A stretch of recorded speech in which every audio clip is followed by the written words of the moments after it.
Next month, Melissa and I will open our consulting business. Without barely glancing up from his Eggs Benedict, Tyler made the nonchalant announcement at breakfast. Even though the words hit me like icy water, I maintained a neutral look and kept drinking my coffee as though he had merely brought up the weather. Lorraine is my name. I've been married to Tyler for 8 years, and I'm 49 years old. We reside in a lovely colonial house in Charlotte, North Carolina, where I am the senior director of marketing for the prosperous investment company Amberlin Ventures. Prior to this morning's news, I believed Tyler had his own financial advising business. I said, shoving excitement into my voice, "That's fantastic, honey. Give me more details about this collaboration." I hadn't seen Tyler's blue eyes sparkle with delight in months, but at last he looked up. "Melissa's company restructuring knowledge is amazing. We are a fantastic match. While I concentrate on financial strategy, she manages the operational aspect." A chill took hold of my gut. Tyler had never brought up Melissa in his 8 years of marriage, much less someone he would be starting a business with. He was normally quite careful when revealing business-related information, and he frequently bored me with tales about his clients and coworkers. "How did you two get together?" I asked in a lighthearted and inquisitive manner. He answered hazily, "Oh, we've known each other for years," before turning back to his plate. She recently returned to Charlotte after living in Atlanta. It was truly perfect time. He was not usually this elusive. Usually open about his business affiliations, Tyler would frequently name-drop and give lengthy backstories about how he had developed different professional partnerships. This nonchalant rejection seemed purposefully ambiguous. What is her history? I applied light pressure. Operations and finance. She has around 15 years of consulting experience in addition to her Duke MBA. With a start, he sprang up and looked at his watch. I should leave now. To complete the partnership agreement, we are meeting with our lawyer today. I smelt a new perfume as he said me farewell, something woodsy and pricey that I had never smelt on him before. Long after his Mercedes left our driveway, the smell persisted. In the early silence of our perfectly furnished house, I sat at our granite kitchen island. The quiet was thick with unanswered questions. I had a gut feeling that there was something seriously wrong with this image. Every instinct encouraged me to listen to Tyler's joy over Melissa, even if I couldn't yet pinpoint the undertone. Tyler's excitement about the consulting firm had only increased by the time he got home later than normal that evening. I grinned encouragingly as my brain started formulating a strategy to find out Melissa's true identity. While Tyler was in his workplace the next morning, I made the decision to conduct some light research. I began by looking for Charlotte consulting businesses that may compete with Tyler's new business out of what appeared like pure curiosity. My blood ran cold at what I found. Instant results were obtained by conducting a straightforward LinkedIn search for Melissa Consulting Charlotte, Melissa Hartwell, a Duke University MBA graduate with 15 years of expertise in business restructuring, just moved from Atlanta. But when I looked over her profile, her last name was what made my hands shake. Hartwell. Prior to his marriage to me, Tyler's last name was Hartwell. When we got married, he adopted my last name, Monroe, which he said was romantic and progressive at the time. As I delved farther, my heart raced. Tyler Hartwell and Melissa Catherine Brennan were married in 2009, according to Fulton County, Georgia, marriage documents. They dissolved in 2014, according to divorce documents from the same county, which was just a year before Tyler and I started dating. After 8 years of marriage, Tyler had never brought up his ex-wife, Melissa. I reclined in my home office chair and gazed incredulously at the computer screen. Regarding his previous relationships, Tyler had always been evasive, saying he would rather concentrate on our future together than moping over what hadn't worked. In contrast to others who couldn't stop talking about their ex-partners, I considered his viewpoint to be mature and refreshing. I now knew why he had been so reticent. Not only had he left out information regarding a previous relationship, but he had concealed the existence of a 5-year marriage entirely. The chronology was devastating. In January 2014, Tyler and Melissa were divorced. In March 2014, Tyler relocated to Charlotte. In February 2015, We met at a business networking event. Before he started dating me, he had spent a whole year establishing himself in a new place. But why keep the marriage a secret? And why had Melissa returned to his life as a business partner so abruptly? For the remainder of the day, I looked into Melissa's past. She maintained a professional, although modest, social media presence. An gorgeous brunette in her early 40s was featured in recent pictures, always immaculately dressed in high-end professional wear. According to her LinkedIn profile, she had been employed by a large Atlanta consulting business until 3 months ago, which coincided with Tyler's increased use of late hours at work, claiming to be focused on growing his clientele. I kept a close eye on Tyler as he went through our daily rituals once he got home that evening. In some way, he appeared lighter and more energized than he had been in months. He mentioned seeing the office location he and Melissa were contemplating for their company during supper. He described a downtown position with floor-to-ceiling windows and contemporary amenities as perfect. Melissa has excellent design sense. She is already planning the arrangement of the meeting rooms. I grinned and nodded, but on the inside I was organizing my next line of inquiry. Tyler was taken aback when I offered to help him organize his home office over the weekend because I had never before expressed interest in his files. I took pictures of a number of documents while he was taking a shower, including what looked to be partnership agreements and business loan applications for a company named Hartwell and Associates Consulting Group. He had adopted the name Monroe when he married me, but they were sticking with his former surname for the company. He had given Melissa the name Hartwell. The loan documents revealed they were seeking $300,000 in startup capital. But what made my stomach drop was seeing Tyler's signature on forms listing Melissa as his emergency contact, not me. There was also a lease agreement for a downtown Charlotte office space that both Tyler and Melissa had signed as co-tenants. Monday morning, I called in sick to work and drove to the address on the lease. The building was sleek and modern, exactly as Tyler had described. Through the lobby windows, I could see an office on the 3rd floor with Hartwell and Associates already painted on the glass door. I waited in my car for 2 hours before I saw them. Tyler and Melissa emerged from the building together, and what I witnessed made everything crystal clear. This wasn't just a business partnership. Tyler placed his hand on the small of Melissa's back as they walked to his car, the same intimate gesture he used to guide me through crowded restaurants. When Melissa stumbled slightly on the curb, Tyler caught her elbow and steadied her, and she looked up at him with an expression I recognized all too well. It was the same adoring look I'd given him during our early dating days. But the most damning evidence came when Tyler helped Melissa into the passenger seat of his car. As he closed her door, I saw him lean down and kiss her forehead tenderly through the window. It was brief, but unmistakably affectionate. I followed them to an upscale restaurant downtown, parking far enough away to remain undetected. Through the restaurant's windows, I watched them share lunch like lovers, not business partners. They sat closer than necessary, Melissa's hand frequently touching Tyler's arm as she spoke, both of them laughing with the easy intimacy of people who knew each other's rhythms perfectly. Of course, they did. They'd been married for 5 years.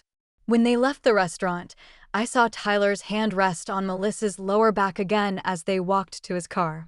This time, she leaned into him slightly, a gesture so natural it could only come from muscle memory. I drove home in a daze, my mind racing through the implications. Tyler wasn't just hiding his past marriage, he was rekindling it under the guise of a business partnership. The consulting firm was likely just a cover story, a way to legitimize spending time together and potentially planning their future. That evening, Tyler came home later than usual, claiming he'd been working late with Melissa on the business plan. He seemed refreshed and energetic, humming while he showered. I knew then that I couldn't confront him directly. I needed more information, and I needed a plan that would expose the truth in a way that protected my interests. The next few weeks became a careful dance of deception on both sides. Tyler grew increasingly excited about the business launch, scheduled for the first Friday in November. Meanwhile, I quietly gathered evidence of what I was beginning to understand was a much larger betrayal than I'd initially imagined. My breakthrough came when I decided to hire a private investigator named Patricia Williams, a former police detective who specialized in marital infidelity cases. I met her at a coffee shop near my office, feeling like a character in a noir film as I slid a folder of photographs and documents across the table. "I need to know exactly what my husband is hiding," I told her. Patricia's report arrived 5 days later, and it was devastating. Tyler and Melissa had never truly ended their relationship. According to Patricia's findings, their divorce in 2014 had been a financial maneuver to protect their assets during a business bankruptcy. Melissa had been running a consulting firm in Atlanta that failed spectacularly, leaving them with significant debt. After the divorce, Tyler had moved to Charlotte under an assumed identity. He'd legally changed his name from Tyler Hartwell to Tyler Monroe before we met, taking the surname of a deceased distant relative. Meanwhile, Melissa had remained in Atlanta, working to rebuild her professional reputation while slowly paying off their shared debts. But the most shocking revelation was that they'd been in contact throughout my entire marriage to Tyler. Phone records showed hundreds of calls and text messages between them over the past 8 years. Financial records revealed Tyler had been sending Melissa monthly payments of $1,500, money he'd claimed was going toward his retirement investments. The consulting firm wasn't a new venture, it was phase 2 of their original plan. They'd been waiting for Melissa's professional reputation to recover and for Tyler to establish himself financially in Charlotte. Once both objectives were achieved, they could reunite publicly and restart their business together. I was never supposed to be a permanent part of Tyler's life.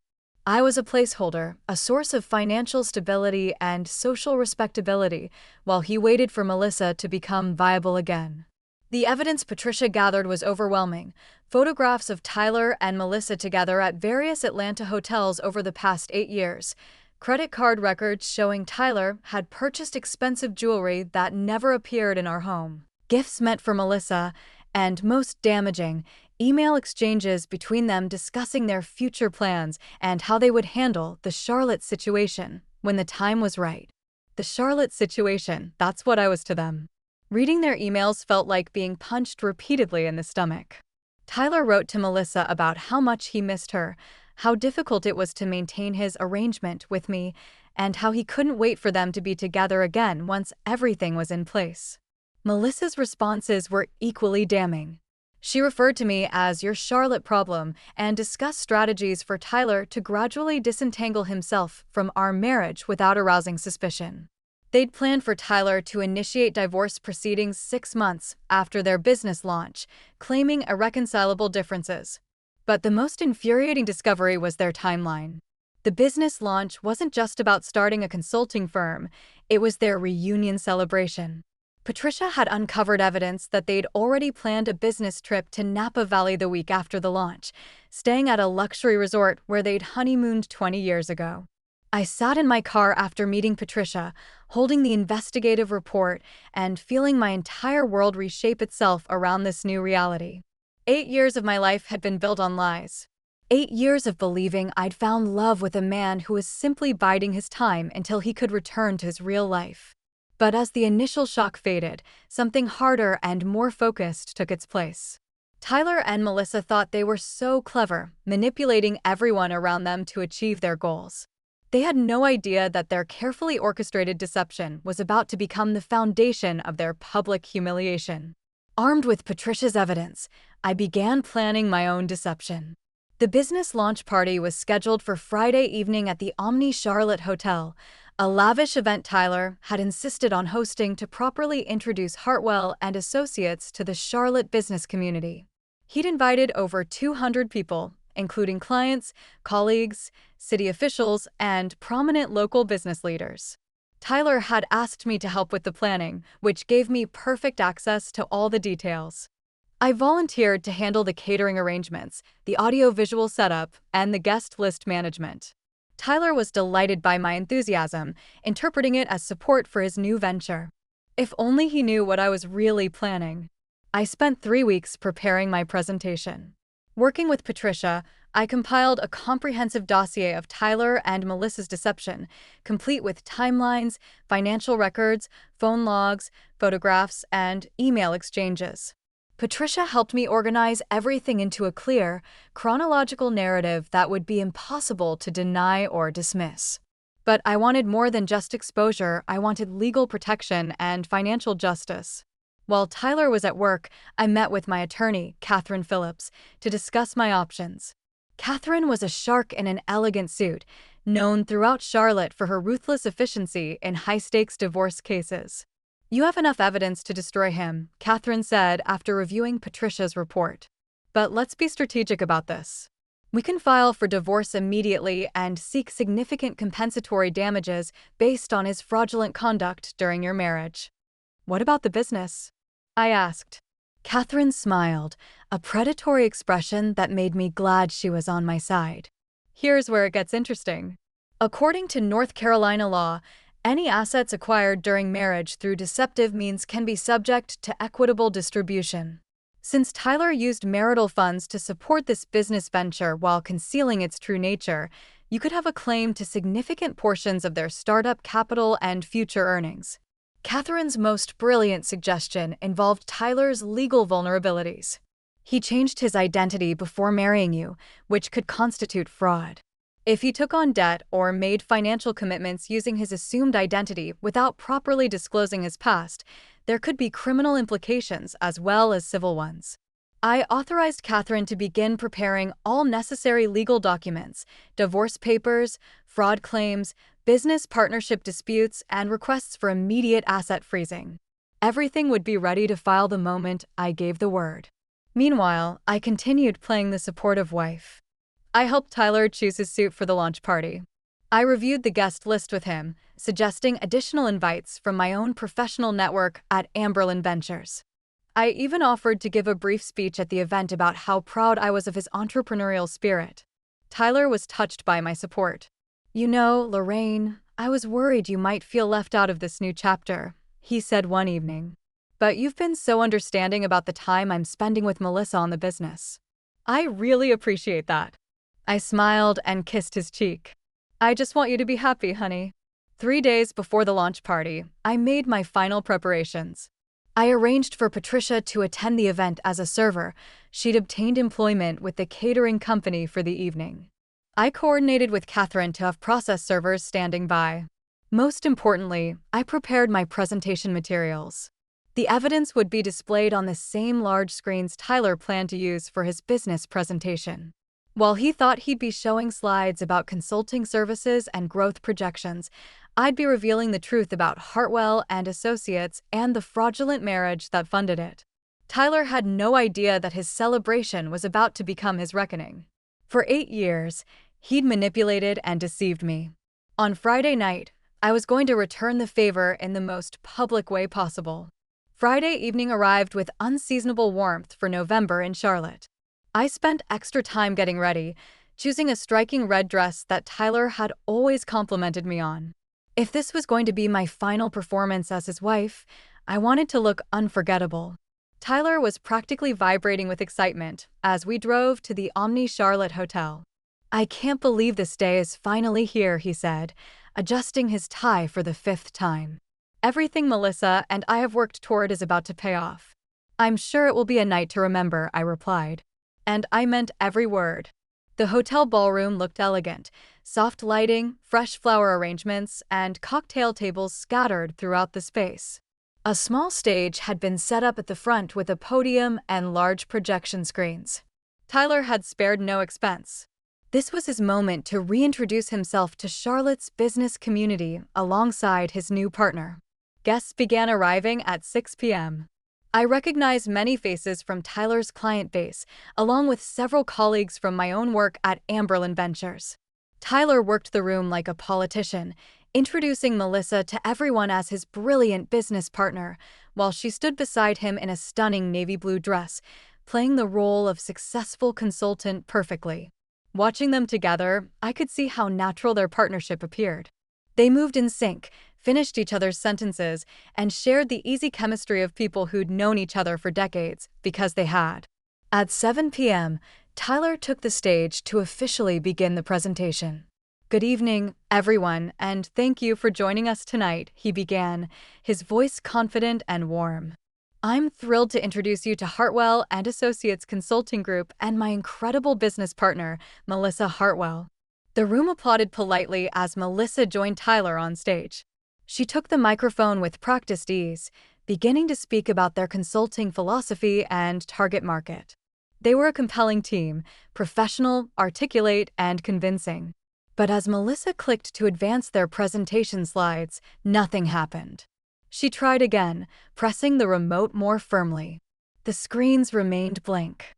"Technical difficulties," Tyler said with a laugh, walking over to check the computer connections. "Just give us one moment." That's when I stood up from my table near the back of the room. "Actually, there's no technical problem," I announced, my voice carrying clearly across the ballroom. "I've simply loaded a different presentation." All heads turned toward me. Tyler's face went pale as he recognized my voice, but he couldn't see me clearly through the stage lights. Melissa squinted in my direction, confusion evident on her face. "Ladies and gentlemen," I continued, walking toward the front of the room as conversations died throughout the ballroom, "I'm Lorraine Monroe, Tyler's wife of 8 years, and I have some information about Hartwell and Associates that I think you'll find very interesting." Tyler stepped forward, panic creeping into his voice. "Lorraine, what are you doing?" "This isn't the time, actually. This is the perfect time," I interrupted, reaching the stage. "You see, Tyler has been telling you about his new business partnership with Melissa, but he's left out some crucial details about their relationship." I pressed the remote in my hand, and the first slide of my presentation appeared on the screens behind them. It was a copy of Tyler and Melissa's marriage certificate from 2009. The ballroom fell completely silent. Tyler and Melissa stood frozen on stage, staring at the screen in horror. I could see the exact moment when Tyler realized that his carefully constructed deception was about to crumble in front of everyone who mattered to his professional future. "Let me tell you the real story of Hartwell and Associates," I said, clicking to the next slide. The next slide showed phone records spanning 8 years, hundreds of calls and text messages between Tyler and Melissa throughout our entire marriage. Gasps echoed through the ballroom as the timestamp evidence became clear on the large screens. "While Tyler was married to me," I continued, my voice steady and clear, "he was also maintaining a relationship with his ex-wife, Melissa. They've been planning this reunion for years, using our marriage as cover while they rebuilt their financial and professional standing." Tyler tried to step toward the microphone, but I moved to block him. "Lorraine, please stop this," he whispered urgently. "We can talk about this privately." "We've had 8 years to talk privately," I replied, clicking to the next slide. "Now it's time for the truth." The screen displayed copies of financial transfers. Tyler's monthly payments to Melissa, totaling over $100,000 of marital funds sent to his ex-wife without my knowledge. The audience murmured in shock and disapproval. "Tyler changed his identity when he moved to Charlotte," I announced, showing the legal name change documents. "He was Tyler Hartwell when he married Melissa, and he became Tyler Monroe to marry me. What you're witnessing tonight isn't the launch of a new business. It's the reunion of divorced spouses who never actually separated." Melissa finally found her voice. "This is completely inappropriate," she said, reaching for the microphone. "These are private matters that have nothing to do with our consulting firm." I laughed, a sound with no humor in it. "Private matters? You mean like planning to divorce me 6 months after tonight? Or your business trip to Napa Valley next week? The same resort where you honeymooned 20 years ago?" The final slide appeared, email exchanges between Tyler and Melissa, referring to me as the Charlotte situation and discussing their timeline for ending our marriage once their business was established. Tyler's face had gone from pale to gray. Around the ballroom, guests were whispering among themselves, some already moving toward the exits. As my talk came to an end, the ballroom exploded with commotion. Some of the guests gathered their stuff to depart right once, while others rose up from their tables, looking at the displays in shock. Tyler's well-planned networking event was devolving into a controversy that would be discussed for months in Charlotte's business world. "Ladies and gentlemen, before you go, There's one more thing you should know, I added, lifting my voice over the din. I filed for Tyler's divorce this morning on the basis of deceit and fraud. In addition, I have started legal action to freeze all of Hartwell and Associates' assets while the financial irregularities are being looked into. I pointed to the rear of the room, where Patricia was standing close to the door, no longer dressed as a caterer. The Securities and Exchange Commission has also received notification regarding possible violations pertaining to Tyler's financial advising business and his undisclosed identity changes. Slumping against the platform, Tyler felt the combined weight of the legal and public repercussions. As Melissa stood next to him, she saw that their reunion celebration had turned into a professional death sentence, and her professional poise finally broke. I went on, clicking to show loan paperwork, the $300,000 in startup capital you've secured for this consulting firm is now frozen as marital assets subject to litigation. Your company licenses, professional liability insurance, and office leasing were all acquired fraudulently. I made my way to the stage's edge and peered out over the leaving audience. Thank you to everyone who came tonight. You've seen something quite uncommon: total openness in marriage and business. When Tyler did speak, it was hardly heard above the acoustics of the ballroom. You don't get it, Lorraine. It's not what you believe.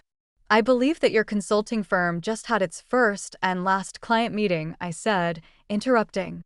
Regretfully, your wife was the customer, and the consultation showed that your whole company's strategy is based on deception. As my remarks took hold, the crowd's departure from the ballroom quickened. In real time, Tyler and Melissa's professional networks watched as their reputations were being destroyed.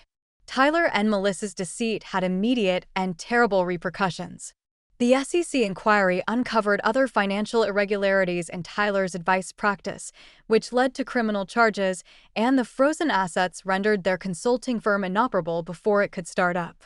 The controversy rendered them unemployed in Charlotte's business world, and their professional licenses were suspended while the matter was investigated. Tyler faced bankruptcy and perhaps jail time for fraud, while Melissa retreated to Atlanta in shame.